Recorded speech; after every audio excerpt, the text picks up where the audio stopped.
Tervetuloa Paksunmäelle. Kittilän Könkäällä 10 kilometrin päässä Levin matkailukeskuksesta sijaitsee Lomapaksun majatalo. Inspiroivassa pihapiirissä asutaan, eletään ja lomaillaan. Samassa paikassa on Paksun suku asunut jo 1600-luvulta lähtien. Idyllistä pihapiiriä ympäröi tunturi, pelto ja järvimaisema. Pimeään aikaan, kun revontulet loimuvat taivaalla ja viereisen haskitilan koirasudet ulvovat, on ihanaa siemailla kuumaa kaakaata ja ajatella, että edessä on 250 kilometriä erämaata.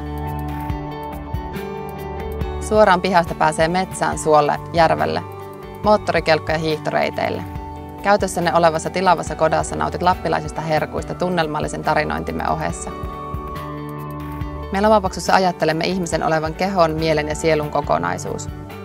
Lappilainen ympäristö, aktivoiva toiminta, eläimet ja luonnon lähelle pysähtyminen tarjoavat ehtymättömiä lähteitä oppimiseen, virkistymiseen ja voimautumiseen. Ainutlaatuisen ympäristön lisäksi Lomapaksu tarjoaa luovaa, terapeuttista ja voimauttavaa toimintaa ammattitaidolla.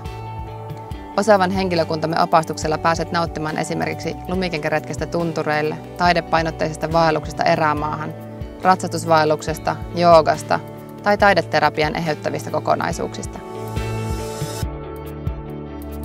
Tavoitteenamme on olla suvaitsevainen ja toiminnallinen yhteisö, jossa ihmiset kohdataan aidosti ja joka tarjoaa lappilaista vieraanvaraisuutta.